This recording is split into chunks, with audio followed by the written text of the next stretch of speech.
This is something I don't want to get into the psychological aspect of it because I already know the answer to it.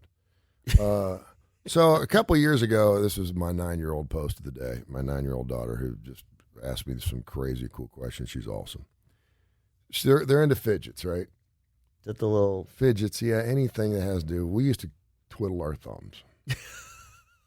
That was fidgeting. I shake my leg. If you're ever watching the show, I'm a fidgety kind of person. My mom used to smack the hell out of me at church. My knee would be bouncing up and down. I couldn't stop. If you used to say I'm bored.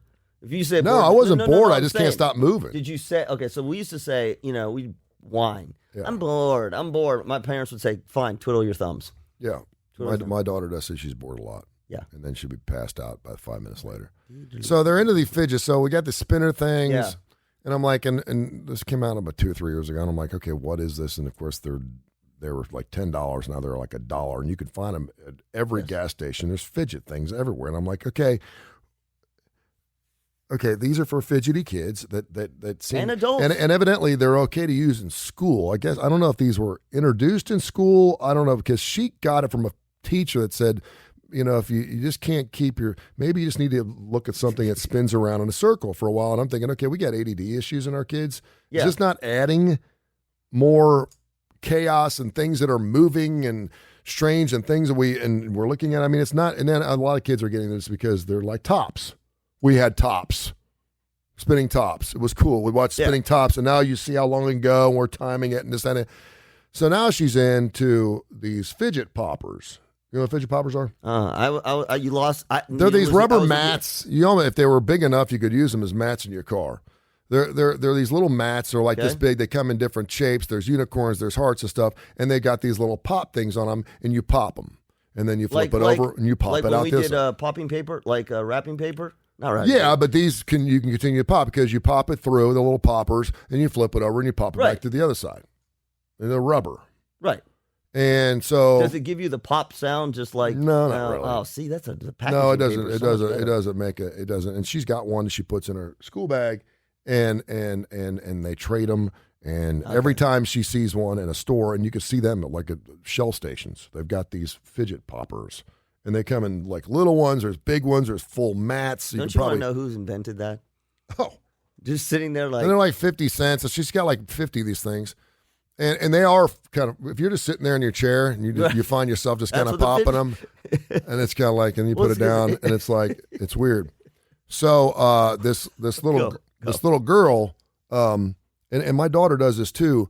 They have these trading things now where they sit down and they trade. I guess we used to trade baseball cards. Now they're trading Beanie fidgets. Babies. I mean, we trade everything. Yeah. So when she goes over to a friend's house, she'll have a bag of stuff. And I make sure it's stuff that we didn't buy. I'm like, wait a minute. I bought that rock at Rock City, and you're going to go trade that? And she's, no. Where's my coin collection? Yeah, I know. It's like, be careful what you're trading here. Take the crap you don't play with on the bottom of the closet that we don't want to pick up. I can't find my phone. Where's my iPad? A little hoard or whatever. That's fine. So, don't be trading the good stuff because she's done that too. Where's the headphones? And so she takes and she comes back and shows me what she got, and then sometimes she goes back and gets her stuff. Yeah. And it's never more than 50 cents to. So she's in these fidget poppers. So a girl evidently went to school and was wanting to trade some things out with her friend, and she decided to go through some drawers at home. I'm not going to say it. Mm-hmm. Stop. Okay, I have an idea what you're going to say. Yeah, I'm not going to say it now. Go. What do you think it is? No, I want to. I'm going to keep it here. What do you think it is?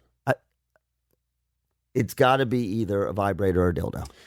You would be spot on, sir. Yeah. But in this particular case, the mother was mortified when she received a text from another parent saying that her daughter had taken a sex toy. Maybe she thought it was a fidget thing onto the bus. Well, it's very interesting you bring that up. Her little 5-year-old girl, Mila Eisenhower, had confused the vibrator for a toy and gifted it to her friend after getting off the bus at school. Her pal took it home and proudly showed it off to her parents. Hey, look what Mila brought me. And I'll be honest with you, and I consider myself a pretty worldly man. I didn't know what it was. Okay. Let me see. It looks like a ring. Well, yeah, okay. I mean, it looks like a ring. And so I certainly see... Yes. Where she would think it's a ring. Yeah. Of course, on the top of it, it's got these little ribs on the thing. And so I spent like from 4:30 to 6 this morning trying to figure out how the hell that thing would have worked. I'm like, and so. Yeah, well, you think about it. Did you figure it out? Did you Google it? There must be a YouTube video. You know what I thought? A man will spend his entire life trying to find treasure. He will go to the jungles, the Amazon, trying to find the gold standard to whatever it is. Right. And we will never find it. And then you're telling me that something that fits on your finger is all you need? I'm like, well, we need to start asking more questions. Because if that is a vibrator, why do you need me? Seriously, I mean, it looks like a gummy ring. Like I would probably start chewing on it. If I saw it in my drawer, I'd probably pull it off and just, because it's rubber and I've never seen one before. Anyway, her mom was freaking out. The conversation started out with a friend saying, hey, so-and-so gave this to so-and-so on the bus today alongside a picture laid out on a piece of a kitchen towel. She said, oh my God, I'm so sorry. She goes, I don't know what happened. She must have been going through, and she ended up going through she blamed it on her husband. Oh, she must have gone through my husband's drawer and found it. She said she was mortified, didn't even know what to say. She said, I'm so sorry. She kind of laughed about it. She said, it's no big deal. Okay, you know what's really interesting about all this? Yeah. That how did this make this to print? Like, no, so it's just, let's stop and let's think about it, right? Well, she posted it on social media, and it was followed by about 100,000 people. So hang on. Again, let's dive in. The mother of the daughter who received it posted it. Yeah. So if you're the mother of the daughter who went through your drawers and got it,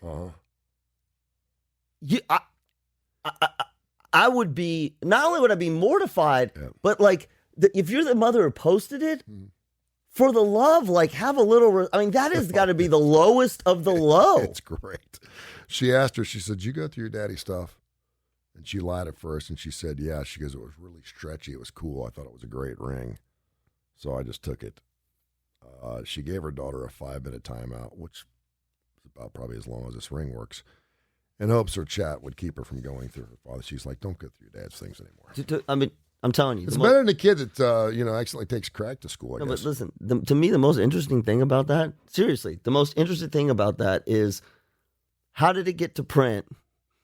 And what is the relationship now between the mom? I mean, like, think about that.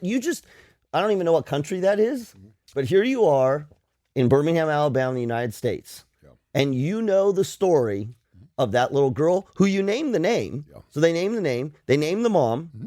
They named I don't know if they named the other mom. Pretty funny. And so this is what we do to go viral? Like no, it's not what you do to go viral. Well, but you post it and it went viral. Well, she wasn't posting it to go viral. It's the posting piece. Yeah.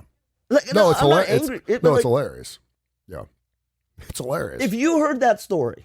Yeah. No, I'm sorry. Let's bring it home.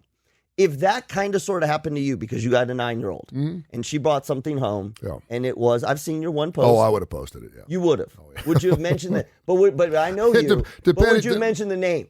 No, I don't know why. Well, the original post does not have the girl's name in it, and then I guess she said it was okay to post. I don't know if that's one of those things where we want to post the story. Everybody wants to be but famous. It exploded by then, and then everyone knew about it because we put it on social media. Think how much trouble you got into when you posted the